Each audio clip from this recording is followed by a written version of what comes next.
So this brings us to the end of the Great Depression, and I want to start with that idea of deficit spending and all that money that's being spent.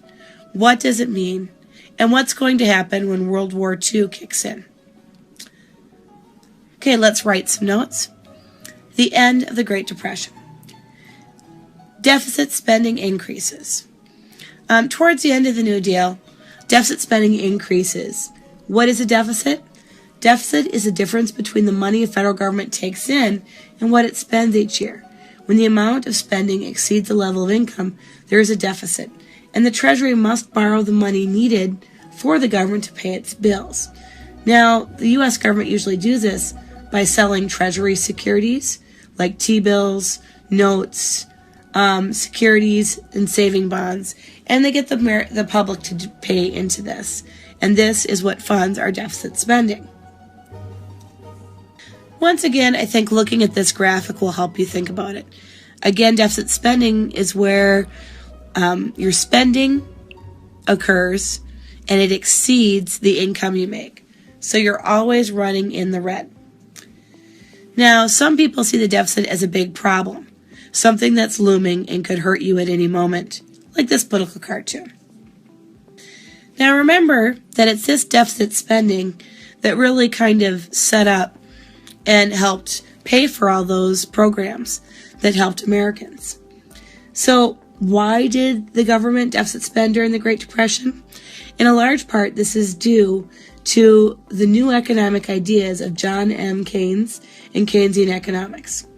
The idea here is pretty simple.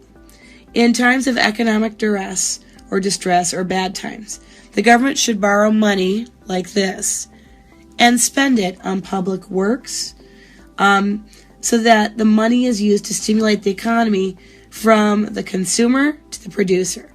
In other words, if I'm working for the Tennessee Valley Authority, the government borrows money to make dams. Well, to make those dams, I need to pay workers to make them. This borrowed money would go to the worker, who would then go to Walmart and buy groceries or whatever they needed, and then Walmart's economy would be stimulated because that consumer or that worker is spending that money. Now, this was called priming the pump by Roosevelt. Also, in times of economic success, you were supposed to use the surplus that you would get in taxes to pay off what you had done earlier. So in other words, in bad times you borrow, and in good times you pay off what you borrowed in the bad times. But that doesn't happen very often.